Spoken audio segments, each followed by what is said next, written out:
What's good, guys? Charles from TEAMCOG coming at you guys here with a kind of interesting post-commentary test hand video. I thought I would try this. I'm prepping for the remote duel CORETCG tournament that they have every weekend that I'll probably enter to on Saturday or Sunday. So I figured I'd bring you guys some test hands since you guys have been really wanting some test hands. So without further ado, remember guys, if you enjoyed this video, please remember at the very end to give us a like and a subscribe. That's only if you enjoy it. If you happen to not enjoy it, just comment down below what we could do better. Also guys, if you guys want this beautiful Crusadia playmat, link down below is to our store where you can get this beautiful Breeze Before Einsatz playmat. And of course we have a new one coming out around Halloween, so stay tuned for that. Big things are coming. And also guys, remember, if you want to join the crusade, hit that join button down below and join an awesome band of crusading brothers who like to go and either whack the meta or get whacked by it. We're just an awesome little group, and you get 5% off your orders using the code COG5 on our website, or you can become a member and get 10 to 15% off, just a little sweeten the pot for you guys. But as you guys can see, I'm going through typical Guard Dragon plays, doing my going first hands. Really just trying my best to showcase what the deck can do. I am implementing a Ranru back in because Ranru is kind of, it's a forgiving card. You know, if your opponent happens to hit you, you just get a free Dragon Extender, which allows you to go farther. And it lets you hold that Draco, and that is really what's important, is holding the Draco in hand. And I also, as you guys can tell, when we last live streamed, we showcased you guys the list that I was working on. It had cut Chaos Space and was playing a bunch of familiars. I've gone back to Chaos Space just because of how powerful it is in the deck, getting the ability to get Maximus to the graveyard to practically search out a Black Dragon. That's free real estate for the Draco to add back. Is just too good. But for most part, this is what this video will kind of entail, is just going through combos. I think later on in the video I showcase you what happens when Gamma hits you at a certain point, and Gamma just is Gamma, but I want to show you how to play through it when you open a handful of gas the way the deck is supposed to. And of course, it wouldn't be a TEAMCOG video if you didn't see one hand where I happen to open like multiple bricks that you mathematically shouldn't. So yeah, stay tuned for that coming up here. But I really like this. I actually tested a Codebreaker engine, and the Codebreaker engine actually allows the deck to make a second Skull Dread with the greatest of ease, but you're taking the two Crusadias or Crusadia plus an extender you'd use to finish on an Echomex to make the Codebreaker package, and then you're just drawing extra cards for practically no reason. If you get to the waterfront, you normally don't have the gas to make the waterfront live. You just practically wasted resources that you could have used to get to a solid negation. But as you guys can see right here, I'm going to end up, I hard open Gamma Seal, so I'm going to use that the Skull Dread to put back the Gamma Seal to end up searching it out again with the waterfront, so I can put back an extra card and keep an extra card, kinda. Summoning out the Ranru, because Ranru just requires you to control a spellcaster. Lucky for us, our Magius is a spellcaster and our Reclusia is a spellcaster. So that's just pretty solid. But let me know what you guys think about these post-commentary duel videos, or not post-commentary duel videos. I have a post-commentary duel video that I'm editing and stuff, so that's why that came out. Post-commentary test hands. I actually saw this from a other YouTuber, I can't remember his name, I think it was Twiz a while ago, and I really liked how he did it, and it just allows you to just sit and play and focus without having to explain and walk things through. Then you come and you can sit back. But you guys will know as the test hands and everything progress that we are doing a shuffle, a cut, then the top 5 cards go to the bottom. That's how you cut and you kind of do it on remote duels. So we're just following course with that. But as you guys can see right here, we open our Gravedigger's Trap Hole, and believe it or not, I have never ever bricked on Gravediggers. I mostly always see Crawler, and I made a comment in my last live stream that I never see Gravediggers, and now I'm always seeing Gravediggers. So Paralytic Seed, so thankful I could get the super rares of that. This card right here is just straight busted in the deck, allowing us to make Rafflesia, and that's kind of how we play around Gamma. So Gamma and Infinite Impermanence are one of the most played hand traps. Paralytic Seed just allows us to play around Gamma. If they have Perm, they have Perm. But coincidentally, in this scenario, we didn't open enough gas to stop like Gamma, so we make Linkriba, which will protect us from the Imperm. But you know, hindsight, they could have them both. They could have one of them. They could not have any of them. It's a game of Yu-Gi-Oh. You know, it's got to be what it's got to be. But I'm making Linkriba to kind of protect my Skull Dread and my LP and stuff from Imperm. And you know, imagine like Imperm's just so powerful. Like, even if you do have a Rafflesia, you're not going to be able to stop Imperm. So just having access with the Linkriba was really good. If you open a hand of straight gas, where it's like all monsters, Paralytic Seed is one of those monsters, you can actually make Linkriba, you can make Rafflesia, and then combo off that way. But your hand has to be straight fire in that sort of scenario. But talking about the LP side of this, is I know some people are thinking LP is going to get like banned, and you know, hindsight, I could really see it getting banned. However, it is not the problem card. I still stick by my current statement, not being biased. I believe LP has been power crept out over here in the TCG, because if you play against Dragon Link and you're getting hand looped and Buster Whelp locked by Dragon Link, it's not because of LP, it's because of Halafibrax, it's because of Union Carrier. LP is still, like I said, I think LP's been power crept out. I think LP could stay, but knowing Konami, they'll probably hit LP to allow Halafibrax and Union Carrier, which I don't think Union Carrier deserves to be hit. Just hit the Whelp, and you'll be okay. But I think LP, we could see LP pay for the sins of Halafibrax. But right here, ripping off the Skull Dread, a World Legacy World Crown. As you guys can see, I always bounce back and forth between World Crown. I really, really like World Crown. It is just a 2K body that can come down. That's a disruption on its own, and then just the simple fact that it has the ability to kind of be a high pressure card, if that makes sense.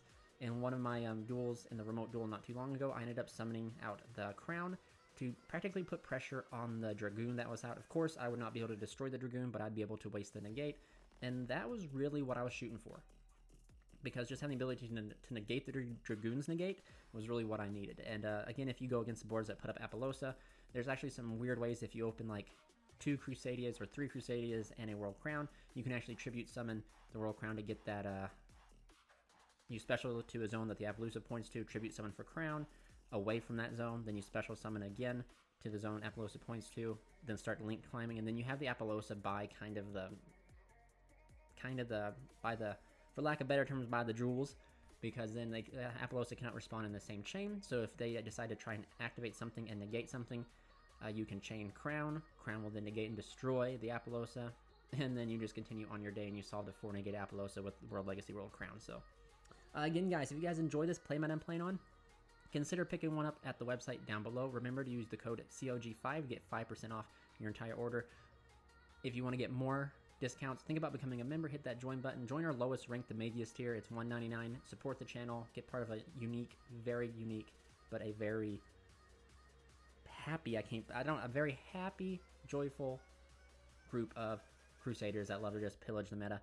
But anyway, we do have another mat that's working. My goal is to have it released on Halloween night, and it's going to be a huge release. It's going to extend into a single player playmat like the one that you guys see, and also going to extend into a 2-player cloth playmat as well.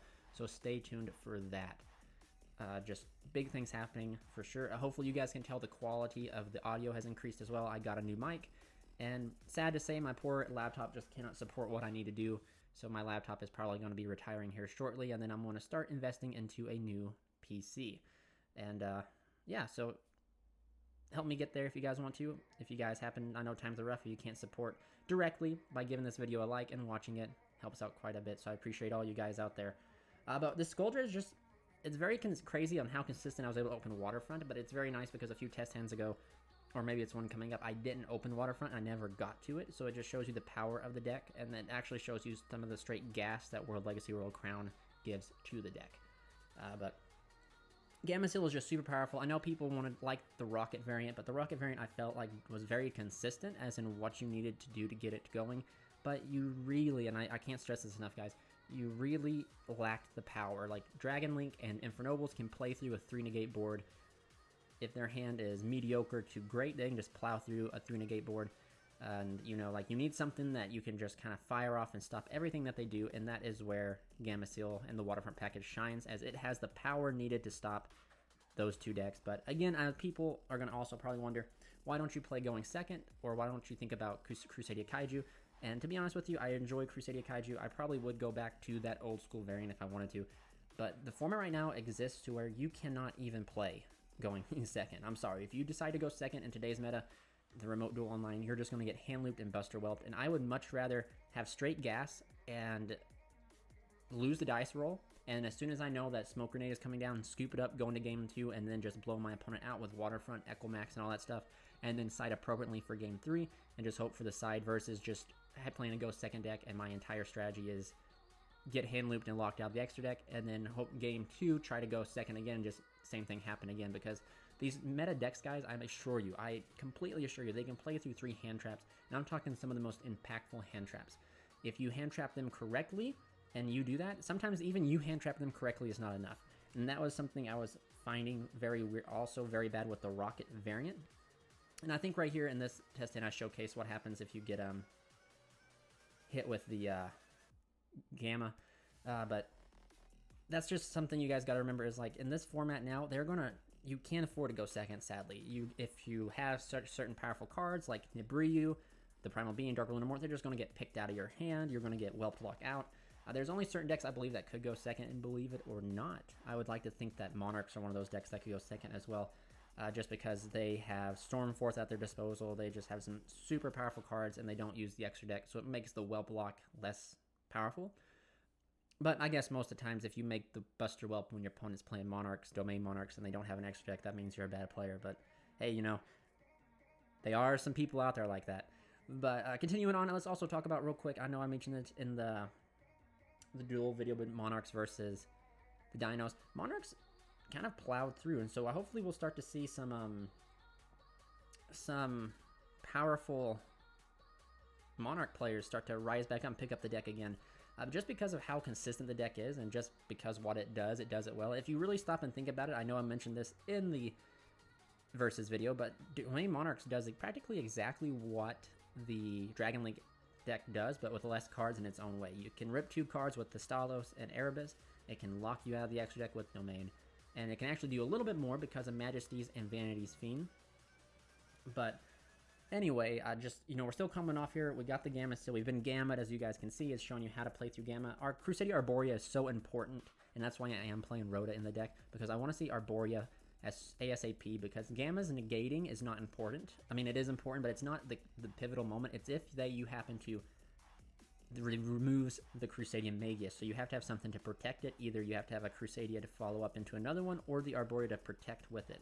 And right there, just showing you what my top 5 cards would have been, and going into the next one.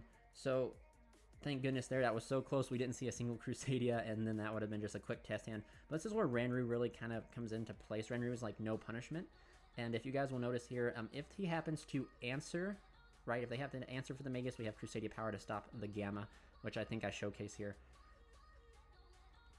But we're going to use Succession to grab us, I think, the Draco, and this is where we can just hold Draco, because Draco singular, however you want to pronounce it, because I'm struggling apparently, is just super powerful, because it is a 1-card Equimax after Skuldred. So the fact that Ranru allows us to hold on to the Draco and still combo off, so once we get Skuldred out, we can Draco to add back, and right there we have the ability to go Regulex to Scrawler up into Equimax is super important, and that means the other cards that means we get to put back less cards, we get to keep more cards, because all we need is, instead of keeping 2 Crusadias, we need to only keep Draco. So it gives us more flexibility in our hand size and our hand pickings when we get to Skuldred.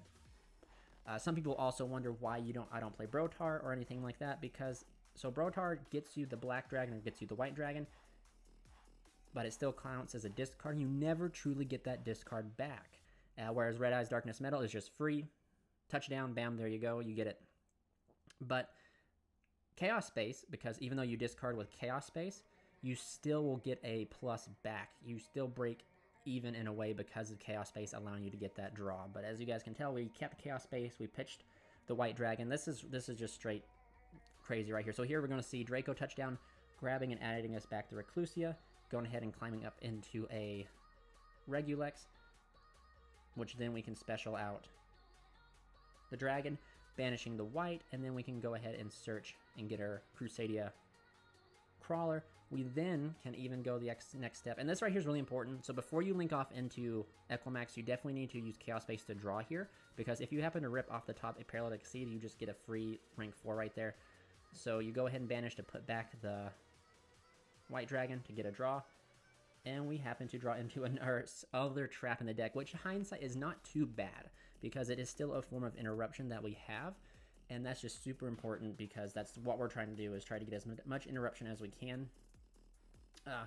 Extra deck space is pretty tight. I've tried to fit back in the IP Masquerade in play, because sometimes like you'll get to this point in the combo where you won't have Waterfront, you'll have a handful of monsters that you can use to kind of go into it. But it looks like we're just going to decide in this test hand to hold the White Dragon and hold the Reclusia. We have a Crawler, a Power, and the Gravedigger's Trap Hole. So technically we have 2 forms of interruption, and we have power to kind of protect the Equimax. So kind of a solid board. Not really super solid, but more sturdier than your typical 2 interruption board. But we're going to go ahead and draw off here. This is one of those, this is a great hand. Watch this hand. 3 Dracos. 3 Dracos. The camera shakes because I smacked my hand. Like, what are the, like, statistically this should not happen, but it does. But Renru is going to be the saving grace in here because Renru allows us to go unpunished. If we happen to special here and get a search and they actually, so hindsight, if they do hit us here with Gamma, we cannot play. So if you do fear Gamma enough and you don't want to yeet it, you could summon out the Draco to add back, Draco to add nothing back, but Draco to get a search. If they Gamma you, that other Draco can turn into another Magius. And then you continue on that way. Excuse me, guys. But we're seeing Waterfront, these test hands, like it's our job. And to believe it or not, when I entered the CORETCG 2 weeks ago, I saw Waterfront like it was my job. I just couldn't win a dice roll to save my life. So we're showcasing the power of the deck going first and its versatility. Most of the times the deck can play around 2 hand traps for the most part. Because we have Crusadia power, we have Paralytic Seed, we can normally push through two interruptions, but it's when like hands open like 3 to 4 interruptions that, you know, like we fall short. But I mean, at that point, if any deck opens 3 to 4 interruptions and you can play through it, Infernobles, you're kind of a problem at that point, because at that point the hand traps aren't doing enough. But huge shout out to Pac. I heard he won a giant card 6-0 at the Konami Remote Duel event. Also a huge shout out to Lithium. You guys don't know, he got 2nd place with Domain Monarchs. I should have mentioned that earlier in the video when I was talking about them. But as you guys can see, we're ripping here into Kyle Waterfront, Terraforming, Arborea, and Chaos Space. We're just going to go ahead and keep the Chaos Space away, the Maximus, to go ahead and get an additional draw. And so that's something about the Codebreaker engine that I really didn't like, is it was just adding extra stuff, but we just plowed through our resources. It was not doing what I needed it to do. Whereas this Chaos Space engine is consistently deck fitting for us. It's getting us to get powerful cards like the Black and White Dragon while getting us a draw, which of course, if we rip off the top of our deck a Paralytic Seed at any point through the combo, it is a free rank 4. And I'm thinking about switching around my extra deck. My rank 4's options right now is just like Abyss Dweller and Rafflesia and Dugaris, but I might turn the Dugaris into a giant hand because I want another powerful, more impactful rank 4 than Dugaris. And I was thinking giant hand because, you know, let's be honest, guys, Abyss Dweller doesn't do anything against like Infernobles. So I wanted something to be a little bit more responsive, because if I use Dweller during Infernoble standby phase, they're gonna be like, Chuckles, you're in danger, and then just Charles, Savage, and Herald me in like 1 turn. So it'd be much better to have like a reactive hand trap in those matchups where Dweller's not as powerful. So then you can end on a board like with Rafflesia, Equimax, and then Giant Hand. So then you have 1 Omni Negate, 1 Monster Negate, and then 1 card that stops cards from the hand graveyard or banished. Rafflesia, pretty much. And pretty important. But here we're going to go ahead and fire off going into another test hand. And so Arborea is just, like I said, so important to the strategy, guys. Like, if you, like, always lead with Arborea, because Gamma, well, the thing about Gamma that hurts is simply the removal of the monster. As you guys can see here, we're going to be able to hold the Draco again, where Ranru's going to allow us not to have to waste that extra resource. They climb up in here. If they happen to Gamma or Imperm the LP, we have Draco to follow up. And if they Imperm the LP, we just climb into Equimax, go into Draco, and just, you know, continue on. I think we have an Arborea in the grave, so we could special the Draco, grab the Drake, grab the Arborea, make Dragster and Equimax, which is better than nothing. The only thing about Dragster I do not like is that Dragster doesn't give Equimax any attack. I've actually thought about tinkering with Crystal Wing Fast Dragon, because it would give Equimax a boost, but then it's just, you know, you can make Dragster with any level 4. Clearwing has to be a level 4 wind monster, so it has to be either Draco or Renru, and that's just too specific in my opinion. I still need to hit down and test with it, but right here you guys will see that I was just showcasing how good Renru and Draco was in this test hand, just to show you like how it's like no punishment, and at the bare minimum right there you can get to an Equimax. So thank you guys so much for watching. Please remember to give this video a like and a subscribe if you enjoyed it. This is Charles from Team COG, signing out.